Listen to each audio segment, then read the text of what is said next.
Minsan pa sinabi ni Rafael kay Bella na a-attend sila ng seminar para sa mga first-time parents para mas ma-enhance pa nilang pagtuturo ng mabuti sa mga anak nila. Kaya umattend sila dati pero isang beses lang noon dahil sobrang busy nito sa trabaho. Kaya minsan sa online sila uma-attend. Kaya ang sabi niya naman ay nasa tamang pakikipag-usap lang sa mga bata.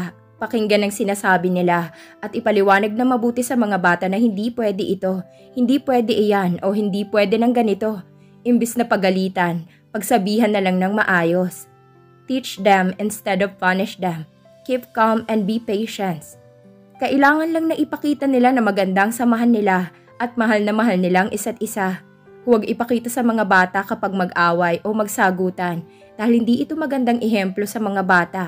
Para mas maging mabuting mga bata ang anak nila dahil sa magandang relasyon at impluwensyang nakikita ng mga ito mula sa kanila. Sabi nga nila sa loob ng bahay unang matututo ng kabutihang asal at paggalang ang mga bata. Loving relationship is a key to nourish their baby's development. Hanggang sa nakarating na sila sa venue ay hindi sinagot ni Rafael ang mga anak niya.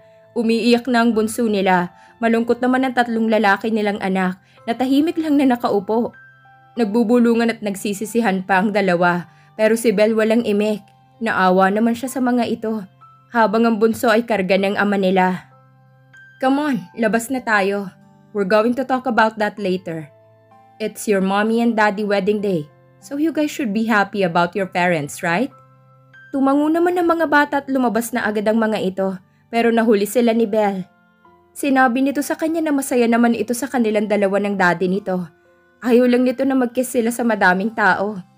Mahina pa itong ibinulong ni Belle sa ama. Nilapitan niya ito at niyakap. Yumakap naman agad ito sa kanya. Nag-I love you si Baby Belle kay Bella. Mahina itong ibinulong na halos siya lang ang nakakarinig. Malambing pa rin ito. Hindi nagbabago. Kaya mahigpit niya itong niyakap. Nakababa na ang lahat at sila na lang ang hinihintay. Kaya inakay niya ng panganay palabas ng sasakyan. Agad naman siyang inalalayan ng asawa niya. Malakas na tugtog at palakpakan ng mga tao nang makita naglalakad na sila papalapit sa venue. Masaya silang lahat na bumati sa kanila ni Rafael. Mga kaibigan ni Rafael panay kantsaw pa rin dahil hindi ito nakahalik sa kanya kanina sa simbahan. Congratulations bro and Bella! Bati agad ni Radion. Oh, bakit umiiyak ang prinsesa niyo? Pinagalitan ka ba ng daddy mo, baby? Masuyong tanong ni Radion sa anak nila. Tumango naman agad ang anak nila.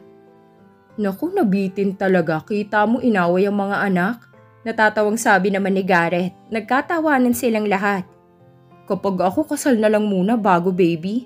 Natatawang bungad na sabi ni Acer. Me too. Pero kapag talaga anak ang mauuna bago kasal, hindi na lang siguro invited ang anak ko para walang gulo sa kasal ko. Halakhakan sila sa sinabi ni Daven. Look at yourself bro, parang hindi na pagbigyan ng 1 taon dahil hindi nakahalik sa simbahan. Buska naman ni Sendon. You may now kiss the bride. Ginaya naman ni Gray ang sinabi ng pare. No! Sabay-sabay na sigaw ng mga kaibigan ni Rafael. Halakhakan sila, pati siya nakikitawa na din sa kakulitan ng mga kaibigan ng asawa niya. Mga siraulo. Natatawang sabi na lang ni Rafael. Pinakilala siya ng mga ito sa mga girlfriends nila. Mukhang mababait naman ng mga ito. Nalungkot lang siya dahil wala si Brigida at Cyrene. Hindi sila nakadalo. Nagpaalam na muna sila sa mga ito at para harapin na muna nila ang ibang bisita. Oh, bakit umiiyak ang prinsesa namin? Salubong ng daddy ni Rafael sa kanila. Nagsumbong naman agad ang anak nila na ayaw itong pasamahin ng daddy nila sa honeymoon na magaganap. Natutuwa siya kapag nagtatagalog ang mga anak niya. Ang cute ng accent ng mga ito. Bulol gaya din sila ng Kuya Bel nila noong 2 taong gulang ito. Tumawang ama ni Rafael sa sinabi ng apo. Stop crying now, baby. Kinuha nito at kinarga. Nakita niyang may ibinulong ang mommy niya sa anak nila at agad naman itong tumigil sa pag-iyak. Napagiti siya. Nilingon niya din ng 3 at malungkot ang mga itong sumusunod sa kanila ni Rafael hanggang sa lamesang nakalaan para sa kanila. Cheer up, buds. Sabi ni Rafael sa mga anak niya. Lumapit ang mga ito sa kinauupuan nila at niyakap silang dalawa. Nagtanong pa ang mga ito sa daddy nila na kung mag-cheer up daw ba sila ay makakasama na sila sa honeymoon. Like what I've said, we're talking about it later. We are still celebrating our wedding day. Can you guys let mommy and daddy to be happy too? Agad naman silang tumangot na upo na para kumain. Parang alam na ng mga ito ang sagot dahil masaya na ulit ang mukha ng mga ito. Excited pa silang maghiwa ng cake. Masuyong nginitian ni Bella ang mga ito. Ngumiti din naman ang mga anak nila sa kanila. Masaya ang lahat. Ang nakakatuwa pa game na game ang mga kaibigan at mga pinsan ni Rafael sa mga palaro ng MC ng kasal nila. Halos lahat ng relatives ni Rafael sa Singapore at Amerika dumalo sa kasal nila. Masaya siya dahil sa wakas ay complete silang lahat at game na game sa mga palaro. Mga kababaihan at isama ng mga bakla ay kilig na kilig sa mga nagwawagapuhan nilang mga bisita. Hindi ang mga ito magkamayaw sa kakahiyaw at tuwa. Kilig habang nakatingin ng mga ito sa mga binata naglalaro sa gitna ng bulwagan. Ang nalikom nilang pera sa kasal nila ay napagkasunduan nilang i-donate sa mga orphanage dito sa Antipolo para sa mga kapuspalad at para sa mga batang nasa bahay ampunan. Hating gabi na natapos ang party, lahat nag-enjoy dahil sa mga pakulot palaro ng mga MC. Kasama na doon ang kaibigan niyang bakla. Pati silang mag-asawa pinagtripan din. Mabuti na lang at KJ ang mga anak nila kaya hindi na natuloy ng mga ito ang balak gawin sa kanilang mag-asawa. Nailing siya. Nag-enjoy din ang anak nila dahil may palaro din na ginawa para sa mga bata. Akala niya nakalimutan na nila yung about sa pag-travel abroad nila pero matutulog na lang sila iyon pa rin ang tinatanong ng panganay nilang anak. Tinatanong nito kung isasama na daw ba silang magkakapatid sa honeymoon at nagmamakaawa pa ito, nangungulit sa kanila. Naglatag sila ng comforter blanket sa baba dahil hindi sila kasya lahat sa kama niya. Nakahiga na sila at ang bunso pa lang ang nakatulog. Ang asawa niya naman ay nasa banyo pa naliligo. Hintahin niyo si Daddy kung ano ang plano niya kung isasama kayo o kami lang dalawa. Sagot naman niya. What is it, love? Agad naman natanong ni Rafael pagkalapit nito sa kanila. Pasalampak na naupo sa tabi niya. Nasamyo niya ang body soap na gamit nito at ang bango nito. Sa isip-isip niya. Tinanong na ulit ito ni Baby Belle kung isasama ba sila sa honeymoon nilang dalawa. Muli ay nagmamakaawa ito. Ngumiti naman si Rafael. Kinuha nito si Belle at pinaupo sa kandungan nito. Agad naman na nagpakandong pa ang dalawa sa ama nila. Napangiti na lang din siya. Of course, isasama ko kayo. But once na magpasaway ulit kayo at hindi nakikinig kay mommy at daddy, hindi ko na kayo ulit ipapasyal. Hindi na rin ako bibili ng gusto niyong laruan at pagkain. Nagkakaintindihan ba tayo mga kids? Seryosong sabi ng ama nila. At sabay-sabay naman na sumang-ayon ng mga ito. Sinabi pa ni Blessed na magbabait na daw ito. Na sinang-ayuna naman ng kuya nito na si Baby Belle. Sinabi pa ni Blessed na magsisipag na daw ito at palaging makikinig sa daddy nila.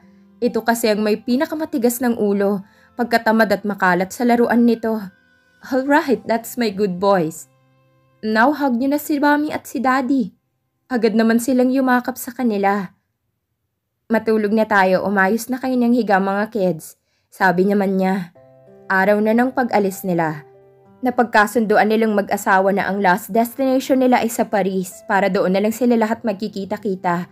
Kasama nila ang parents ni Bella. Sunod na lang ang mama at papa doon. Kasama naman ito ang parents ni Rafael. Masayang-masaya ang mga bata. Kasama nilang tatlong yaya ng mga ito para may magbantay pa rin sa mga anak nila habang nasa ibang bansa sila. Pati siya excited syempre dahil first time niya din magta-travel sa iba't ibang bansa. Mas sobrang saya niya dahil ang sarili niyang pamilya ang kasama niya sa pamamasyal sa ibang bansa.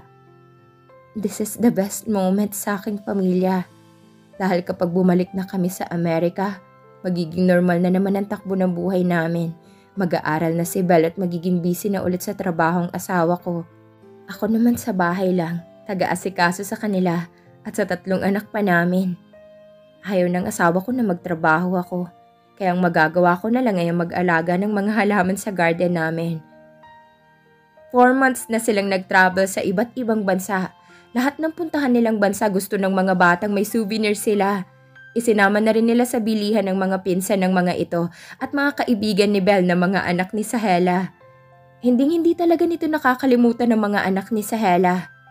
Heto nga't kakauwi lang nila kahapon, gusto agad nitong pumunta sa bahay nila Ate Dahlia para lang ikwento ang mga lugar na pinasyalan nila at para ibigay na agad ang mga pasalubong sa mga pinsan at Tita Dahlia at Tito Esteban nito. Sobrang nag-enjoy sila at masaya na siyang nakikitang masayang mga anak niya. Si Rafael ang instant photographer nila. Pinilit pa nitong mga yaya ng mga anak nila na kuhanan sila ng mga pictures. Nahiya siya na magpa-picture kay Rafael dahil niloloko pa kasi niyang mga ito. Sobrang pasalamat din ng mga ito na isinama sila sa ibang bansa. Kaya masisipagan pa daw ng mga ito magtrabaho at maging totoo sa lahat ng oras na hindi gagawa ng hindi maganda dito. Dahil kung hindi daw sa kanila, hindi ang mga ito nakapasyal sa mga lugar na sa TV lang ng mga ito nakikita noon. Sabi niya naman na pareho lang sila, kaya dapat na sa asawa niya mag-thank you ang mga ito at hindi sa kanya. Malakas at masaya ang pagbati ng bunso nila kay Dalia at Esteban. Nang makita nitong mag-asawa sa garden na nagmemeryenda, bumati din si Baby Belle at hinanap ang Kuya Dre nito at si Charlene. Hello mga kids! Ganting bati din ng mag-asawa, lumapit ang mga bata at humalik sa pisngi ng mga ito. Nasa loob sila, nanonood yata sila ng movie. Puntahan nyo na sila dun sa loob. Agad naman na nagsitakbuhan ng mga bata kasunod nila ang mga yaya nila. Naupo na din siya sa bakanting upuan. Nagpakuha naman ng merienda si Kuya Esteban para sa kanila ni Rafael. Masaya silang nagkikwento ni Ate Dalia habang ang mga kapatid naman ay may pinag-uusapan sa negosyo. Kahit sa araw ng pahinga nila, negosyo pa rin ang mga pinag-uusapan ng mga ito. Dito na din sila naghapunan sa bahay ng mag-asawa. Masayang naglalaro ang mga bata sa playground nila doon sa labas. Malakas at malusog na si Dre pero hindi pa rin natitigil ang pag-inom ng gamot at check-up nito. Ganoon din ang bunso nilang anak. Pinapa-check up nila kada buwan. Masyado nang praning si Rafael sa kalusugan ng mga anak nila kahit healthy naman ang mga bata. Ang dahilan nito ay ayaw nitong ma-stress siya at sobrang mag-alala dahil mas nahihirapan daw ito kapag nakikita siyang stress. Hindi maiwasan sa mag-asawang tampuhan at awayan, normal lang yon. Ang importante hindi nagsasakitan at hindi naghihiwalay. Ito din naman ang unang sumusuyo kapag alam nitong nasobrahan ng sinasabi nito, masyado nang praning sa lahat ng bagay. Kailangan lang sa isang mag-asawang pagkakaintindihan. Unawain ang isa't isa at mahabang pasensya. They are not just a husband and wife because they work together. They are a team dahil may respeto, may tiwala at tapat sa isa't isa. And they unconditionally love each other. Dito na po nagtatapos ang kwento ni Rafael at Bella. Sana po ay naibigan niyo ang kanilang kwento ng pag-ibig. Samahan niyo po muli ako sa panibagong kwento na ibabahagi ko sa inyo. Marami pong salamat. God bless everyone.